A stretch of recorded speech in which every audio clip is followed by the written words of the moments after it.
የዛሬው ታሪክ የ86 ዓመት የሆነ አዛውንት ከእርሱ በፊት ማንም ያላደረገውን ነገር ለማድረግ ወደ ምድረ በዳ ለመሄድ ወሰነ። እንዲያውም አንዳንዶቹ ሞክረው ሞተዋል። ግን ወደዚያ ታሪክ ከመግባታችን በፊት እንግዳ የጨለማ የወንጀልና ሚስጥራዊ ታሪኮች የሚመቻቹና አድናቂ ከሆናችሁ ይህን ቻናል ተቀላቀሉ። እንዲሁም ቪዲዮ ላይክ፣ ሼር በማድረግ ለሌሎች እንዲደርስ አግዙኝ በማለት ወደ ዛሬው ሚስጥራዊ ታሪክ ልለፍ። ጊዜው ወደ ኋላ ሩቅ በነሐሴ 1931 ተጉዘን በማለዳ አንድ የ86 ዓመት አዛውንት ትልቅ ቦርሳ ይዘው ወደ ካናዳ ትንሿ አልቪን ብሪቲሽ ኮሎምቢያ ውስጥ የዕቃ አቅርቦት ሱቅ ውስጥ ገቡ። ይህ ሰው ሮበርት ብራውን ይባል ነበር። ነገር ግን ሁሉም ሰው ቮልካኖ ወይም እሳተ ገሞራ ብለው ይጠሯቸዋል። ምክንያቱም ከብዙ አስርተ ዓመታት በፊት በካናዳ በእሳተ ገሞራ ከተማ የወርቅ ማዕድን ስላገኘ ነው። ቮልካኖ ህይወቱን እንደ ወርቅ ማዕድን አውጪ አድርጎ ኖሯል። በጣም ጥሩ ከመሆኑ የተነሳ ቀደም ብሎ ጡረታ መውጣት ችሏል። የ86 ዓመት አዛውንት በሱቅ ውስጥ ገባ። በካስት መዝገብ ላይ ያለው ወጣት ቮልካኖን ተመልክቶ ፈገግ አለና ቮልካኖ በሚገዛበት ጊዜ ቦርሳውን በሱቁ ፊት ለፊት እንዲያስቀምጥ ፈቀደለት እና ቮልካኖ በዚህ ተናዶ ነበር። ጸሐፊው እንዴት እንደሚመለከተው ያውቅ ነበር። ቮልካኖ ያረጀ ሰው፣ አጭር፣ እጅግ በጣም ቀጭን ነበር እና ሲራመድ ግራ እግሩን ይጎትታል። እናም ይህ ልጅ ደካማ ሰው ነው ብሎ አስቧል። ይህን የተገነዘበው ቮልካኖ አይ እኔ ቦርሳዬን ራሴ ልሸከም እችላለሁ አለው። ከዚያም ለጸሐፊው ለማሳየት ቮልካኖ በትልቁ ፈገግ አለ። ጸሐፊውም ተገርሞ ተመለከተው። ያ የናቀው ሰው ጥርሶቹ የወርቅ ነበር። ጸሐፊው ወደ መደብሩ ጀርባ መጥቶ በመጽሔቱ ላይ ለመጻፍ አንዳንድ የምግብ ማብሰያ ቁሳቁሶችን፣ ሽጉጥና እስክሪብቶ አነሳ። ምን ላይ እንደሆነ ለመረዳት ዕቃዎቹን እየጠራ ጠየቀው። በከተማ ውስጥ ጉድጓድ ወንዝ አጠገብ ካምፕ እየሄደ መሆኑን ነገረው።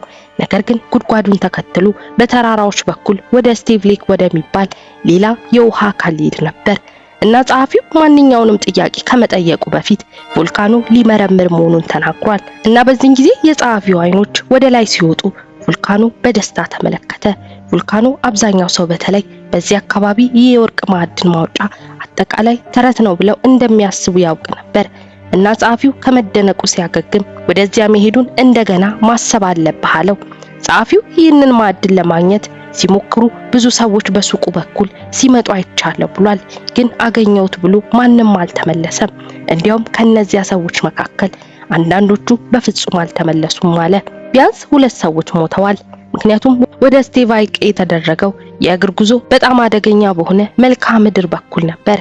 ቮልካኖ ጸሐፊው ምክሩን እስኪያጠናቀቅ ድረስ ጠበቀ እና ከዚያም በጠረጴዛው ላይ ተደግፎ ለልጁ የተለየ መሆኑን በሹክሹክታ ነገረው። እሱና እሱ ብቻ ይህንን በተሳካ ሁኔታ እንደሚያገኝ የሚፈቅድ ሚስጥር ነበረው እና ያንን ሲያደርግ ወደ መደብሩ ተመልሶ ይመጣል። እሱን ለማረጋገጥ ብቻ ወርቁን ጠረጴዛው ላይ አስቀምጦ እንደሚያሳየው ነገረው።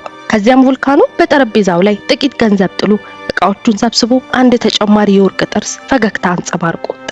ከጥቂት ሰዓታት በኋላ ቮልካኖ በጉድጓድ ወንዝ ድንጋያማ ዳርቻዎች ላይ ሽቅብ ወጣ። እስካሁን የተጓዘው ወደ 5 ማይል ብቻ ነበር።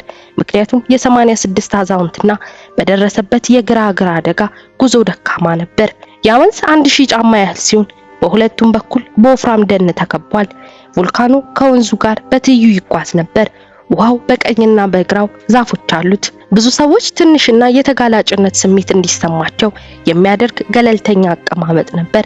ነገር ግን ከብዙ ዓመታት በኋላ የወርቅ ፈላጊ ቮልካኖ ብቻውን ምድረ በዳ ውስጥ መሆኑን በጣም ስለለመደው ይህ የተለመደ ሆኖ ተሰማው። ለመጨረሻ ጊዜ ቮልካኖ ወርቅ ፈላጊ ከሆነ 10 ዓመታት አልፈዋል። አሁን ግን በእርጅና ጊዜ እንኳን እሱ በአንድ ወቅት እንደነበረው የተዋጣለት ወርቅ አውጪ ሰው እንደሆነ ይሰማው ነበር።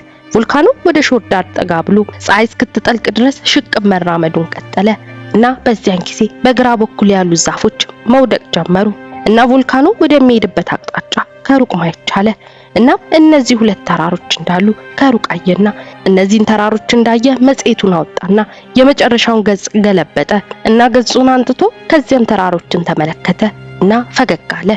የወርቅ ማዕድን ማውጫ ላይ ለመድረስ ሳምንታት ሊወስድ ነበር። ነገር ግን በትክክለኛው መንገድ እንደሚሄድ ያውቅ ነበር። ምክንያቱም በዚህ የመጽሔቱ የመጨረሻ ገጽ ላይ ካርታ ነበር። ይህ ካርታ ቮልካኖ ለመደብሩ ጸሐፊ የነገረው ሚስጥር ነበር።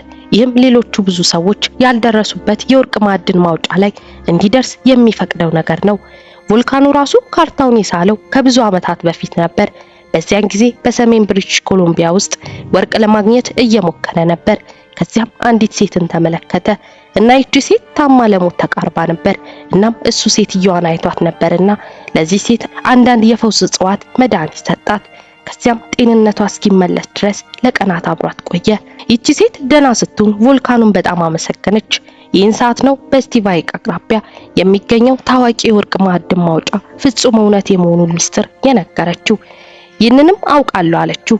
ምክንያቱም አባቷ ከሚያውቀው ሰው ጋር ጓደኛ ነበር። የሰውየው ስም ስላክ ነበር። እሷ ለቀናት ወደ ምድረ በዳ እንደሚሄድ ተናገረች። ወደ ቤት ሲመለስ እነዚህ የዶሮ እንቁላል የሚያህሉ ግዙፍ የወርቅ ቁራጮች ተሸክሞ መጣ። ይህች ሴት ስለዚህ ማዕድን ቦታ ለቮልካኖ ብቻ ሳይሆን አቅጣጫውን ሰጠችው። ቮልካኖም በፍጥነት ወረቀቱን አውጥቶ ማስታወሻ ወሰደና ካርታውን ለመስራት እነዚያን አቅጣጫዎች ተጠቀመ።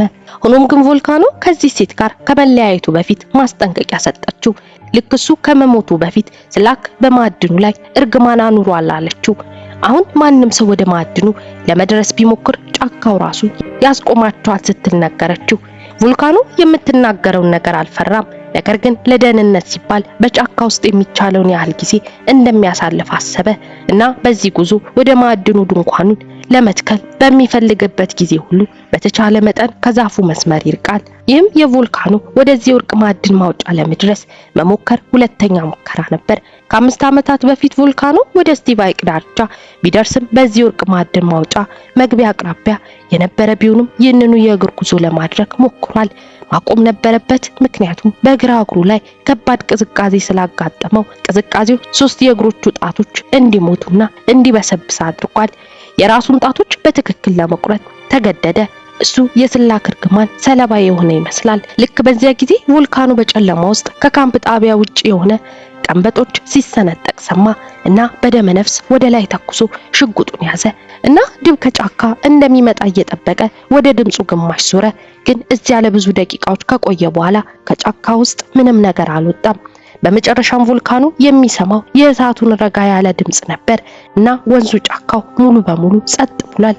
የልብ ምቱ ሲጨምር የሰማው ድምጽ ጥንቸል ጫካ ውስጥ ስትሮጥ እንደሆነ ለራሱ ተናገረ። ምንም የሚያስጨንቅ ነገር የለምና ሽጉጡን ዝቅ አድርጎ ትንፋሹን አረካካ። እሳቱን ተመለከተና እሳቱን እየነደደ ለመተው ግማሽ ሐሳቡን ሰጠ። ሌላ ነገር ቢሰማ ምን እንደሆነ ለማየት ትንሽ ብርሃን እንደሚኖረው ያውቃል። ከዚያም ወደ ድንኳኑ ገብቶ አንቀላፋ። በማግስቱ ጠዋት ላይ ተነሳና ከዚያ ቀኑን ሙሉ በእግሩ ተጉዟል።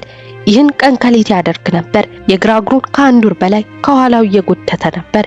ግን ቀርፋፋ አካሄዱ 1 ማይል ሊጓዝ አልቻለም። በጣም ስለደከመ ማቆም ነበረበት። ነገር ግን የተናደደ ቢሆንም የእግር ጉዞን ቀጠለ እና በመጨረሻም ወደ ጉድጓድ ወንዝ ወርዶ ተራሮችን ከተሻገረ በኋላ በመጨረሻ ወደ ባህር ዳርቻ ደረሰ። የራሱን የእግር ጣቶች ሲቆርጥ የነበረበት ቦታ ነው። በዚህ ጊዜ ግን መቀጠል ቻለ። ቮልካኖ ወደ ስቲቭ ሌክ ተቃራኒው አቅጣጫ ተኩሷል እና እይታውን ለማየት ቆመ። በሐይቁ ዙሪያ እነዚህ ሁሉ ግዙፍ ተንከባላይ ተራሮች ነበሩ። በአንድ ቦታ ቮልካኖ ተራሮች ወደ ታች ጠልቀው በምድር ላይ በዚህ የሚያምር ሰማያዊ ነጭ በረዶ የተሞላ የተፈጥሮ ሳህን ላይ ተመለከተ።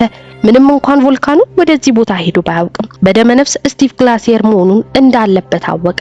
ምክንያቱም ወደዚህ ማዕድን ማውጫ በሚወስደው ካርታ ላይ የመጨረሻው ዋና ምልክት ስለሆነ ነው።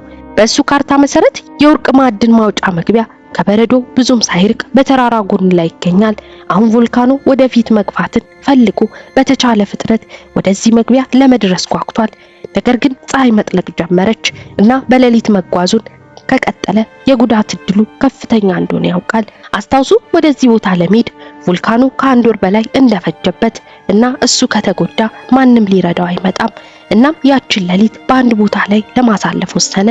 ከዛፉ መስመር ራቅ ብሎ ድንኳኑን ተክሎ ጥቂት የበሬ ስጋና ብስኩት ከበላ በኋላ ለመተኛት ፈልጎ ወደ መኝታ ቦርሳው ገባ እና ውጭ የሚነሳውን የነፋስ ድምጽ እያዳመጠ ነው። አሁን በተለምዶ የነፋሱ ድምጽ ቮልካኖ እንዲተኛ ይረዳዋል። ግን ዛሬ ማታ ምንም አልረዳውም። ነፋሱ የበለጠ በመሆኑ የመረበሽ ስሜት እንዲሰማው ያደረገው ነበር። ቮልካኖም ተቀምጦ የድንኳኑን ክዳን ከፍቶ ወደ ውጭ ተመለከተ። ነገር ግን ምንም ነፋስ ሲነፍስ ሊሰማው አልቻለም እና ክብሪት ይዞ መጥቶ እሳት ሊያነድ ሲሞክር አልበራ አለው። ግን ምንም አይነት ነፋስ የለም እና ሙሉ በሙሉ ያልተረጋጋው ቮልካኖ የድንኳኑን ክዳን ዘጋው። ወደ መኝታው ቦርሳው ሄዶ ሽጉጡን ይዞ ተመለሰ። እሱ ምንም ሊረዳው ያልቻለውን ይህ አስደንጋጭ ድምፅ ከድንኳኑ ውጭ ማዳመጥ ጀመረ እና በማለዳ ፀሐይ በወጣች ጊዜ ድምፁ ጠፋ። በዚህ ጊዜ ቮልካኖ ወደዚህ ማዕድን ለመሄድ በጣም ተጨንቆ ነበር። ምንም ቁርስ አልበላም። ጋዜጣውን ብቻ ይዞ በመጨረሻው ገጽ ላይ ያለውን ካርታ ተመለከተና ቀዳደደ። በኋላ በጀርባው ኪስ ውስጥ አስገብቶ የእግር ጉዞ ማድረግ ጀመረ። አሁን ግን የሱ ብቸኛ ትኩረት የነበረው ወርቁን ካገኘ በኋላ ምን ሊከሰት እንደሚችል ነው። ቢያገኘው የማያልቅ ሀብት ብቻ አይደለም የሚኖረው፣ በታሪክ ውስጥ ይመዘገባል እና በዚያ ላይ እንደገና ወደ መውጫው ሲመለስ በዚያ ዕቃ መደብር ላይ ቆሞ ጠረጴዛው ላይ የተወሰነ ገንዘብ ጥሎ የሄደለትን ጻፊ የተናገረውን ያሳካዋል። ይህን ያሰበ ቮልካኖ መጀመሪያ ወደ በረዶ ቦታ ከዚያም ወደ ተራራው ጎን ወጣ። በመጨረሻም ግራ እግሩን መሬት ላይ እየጎተተ ወደ ተራራው ጎን ያለውን ጥቁር ጉድጓድ አየ። የዋሻ መግቢያም ይመስል ነበር። አሁን ወደዚያ ዋሻ ብዙ ርቀት ማየት አልቻለም። ነገር ግን የወርቅ ማዕድን ማውጫው እዚያ ውስጥ መሆን እንዳለበት እርግጠኛ ነበር። እናም በደስታ ጥድፊያ ወደ ጨለማው መግቢያ መንገድ ወጣና ወደ ውስጥ ገባ። ከሁለት ወራት በኋላ ህዳር 2 ቀን 1931 ያ የሱቅ ጸሐፊ አልቪን የሱቁን የፊት መስኮት ተመለከተ። በረዶ መውደቅ ሲጀምር ተመለከተ። አውሎ ንፋስ እየገባ ነበር። ይህ ጸሐፊ ሊያስብ የሚችለው ያ ብቻ ነበር። ከ3 ወር በፊት ወደ በረሃ የሄዱት የወርቅ ጥርሶች ያሉት እንግዳ ሽማግሌ ነው። አሁን አዛውንቱ ወርቁን ማግኘታቸውን ለማረጋገጥ ወደ ሱቁ እንደሚመጡ ነግረውታል። ነገር ግን ሰውየው አልተመለሰም ነበር። ስለዚህ ጸሐፊው ማዕድኑን ስላላገኘ ወይም ምናልባት በምድረ በዳ ውስጥ ሞቶ ስለመሆኑ እርግጠኛ አልነበረም። ነገር ግን በማንኛውም መንገድ ጸሐፊው በዚያ ሰው ላይ አንድ መጥፎ ነገር ሊደርስበት ይችላል የሚል መጥፎ ስሜት ነበረው። እናም እሱን ለማጣራት ጸሐፊው ጃኬቱን ያዘ። ከሱቁ ወጥቶ የአካባቢውን ሰው ለማግኘት ሄደ። ከዚያም ጸሐፊ አንድ ሰው ምን ተፈጥሮ እንደነበር ሁሉንም ነገረው። ከ3 ሳምንታት በኋላ ይህ ሰው ስቲቭ ሃይክ ጠርዝ ላይ ከፍተኛ ያለው በረዶ ላይ ወጣ። ምንም እንኳን እሱና የፍለጋ ፓርቲው ከቮልካኖ በእድሜ በጣም ያነሱና ጤናማ ነበሩ፣ በአብዛኛው በአውሎ ንፋስ ምክንያት ወደዚህ ለመድረስ ሳምንታት ወስዶባቸዋል። ነገር ግን ወደዚህ ቦታ በእግር ለመጓዝ በፈጀባቸው ጊዜያት አንድም የእሳተ ገሞራ ፍንዳታ አላገኙም። በአንድ ወቅት ቀና ብለው ሲመለከቱ በሐይቁ ሩቅ ላይ ያለውን የበረዶ ግግርና በዚያ አቅራቢያ ባለው በረዶ ላይ ምን እንዳለ አስተዋሉ። ይህም ግላሴር ነበር። ሰውየው ወደ ሰዎቹ ጠቆመና ሁሉም ወደሱ መሮጥ ጀመሩ እና እየተጠጉ ሲሄዱ ይህ ነገር በበረዶ ስር የወደቀ ድንኳን እንደሆነ አወቁ። ከዚያም ወደ ድንኳኑ እንደደረሱ በረዶን በሙሉ በአካፋ አውጥተው ብቅ ብለው ወደ ውስጥ ተመለከቱ። ነገር ግን ቮልካኖ እዚያ ውስጥ አልነበረም። በምትኩ ባዶ የመኝታ ከረጢት አገኙ። አንዳንድ የምግብ ማብሰያ ቁሳቁሶችን፣ ሽጉጥ፣ ጥቂት ብስኩትና የመጨረሻው ገጽ የጠፋ ጋዜጣ አገኙ። ነገር ግን በዚህ ድንኳን ውስጥ ያለው አንድ ተጨማሪ ነገር ነበር። በዚህ ድንኳን የመክፈቻ ክዳን አጠገብ ባለው ወለል ላይ የመስታወት ማሰሮ ነበር እና ያ ሰው አነሳውና ወደ ውስጥ ተመለከተ እና በኃይለኛው ተነፈሰ። በሱ ላይ ለተከሰተው ነገር ምንም ማብራሪያ አልተገኘም። አስክሬኑ በፍጹም አልተገኘም እና በካምፕ ውስጥም ሆነ በአቅራቢያው ምንም የትግል ምልክቶች አልነበሩም። ነገር ግን በድንኳን ውስጥ የተገኘው የብርጭቆ ማሰሪያ ይዘት የወርቅ ማዕድን ማውጫ ወይም የሰሌዳ እርግማን እውነት መሆኑን ያረጋግጣል። ሰዎች በዚያ ማሰሮ ውስጥ ተገኝተዋል ብለው የሚያምኑት ሁለት ትንሽ የተለያዩ ስሪቶች አሉ። የመጀመሪያው ማሰሮ በትልቅ ጥሬ ወርቅ ተሞልቷል። ይህ እውነት ከሆነ የወርቅ ማዕድን ማውጫው ነበር ማለት ነው እና ቮልካኖ ከመጥፋቱ በፊት ያገኘው መሆን አለበት። ነገር ግን ሰዎች በዚያ ማሰሮ ውስጥ ተገኘ የሚሉት ሁለተኛውትም የበለጠ ጥቁር ትርጉም አለው። ማሰሮ ውስጥ ወርቅ አይቶ ነበር፣ ነገር ግን የማዕድኑ ወርቅ አልነበረም። በምትኩ ቮልካኖ ጠንካራ የወርቅ ጥርሶች ነበሩት። ስለዚህ ማሰሮ በሱ የወርቅ ጥርሶች የተሞሉት ናቸው እንጂ ያ የማዕድን ወርቅ አይደለም አሉ። ቮልካኖ ከጠፋ 100 ዓመታት አለፉ። እስከዛሬ ድረስ ማንም በተሳካ ሁኔታ አግኝቶ ታሪኩን ሲናገር የኖረ የለም። ግን እስከዛሬ ድረስ ሰዎች አሁንም ይፈልጉታል። እስካሁን ቢያንስ 33 ሰዎች ሞተዋል አሊያም በፍለጋ ጠፍተዋል። ውድ ቤተሰቦቼ የዛሬ ታሪክ ይህን ይመስል ነበር። በታሪኩ ላይ ምን ሐሳብ አላችሁ? እናንተስ ስለዚህ የወርቅ ማዕድን ማውጫ ምን ታስባላችሁ? በኮሜንት ሴክሽን ላይ አሳውቁኝ። ቪዲዮ ከተመቻችሁ ላይክ በማድረግ አዲስ የሚሆናችሁ ሰብስክራይብ እያደረጋችሁኝ ቻናል ተቀላቀሉ እያልኩኝ በሌላ ታሪክ እስክንገናኝ ድረስ ቸር ቆዩልኝ።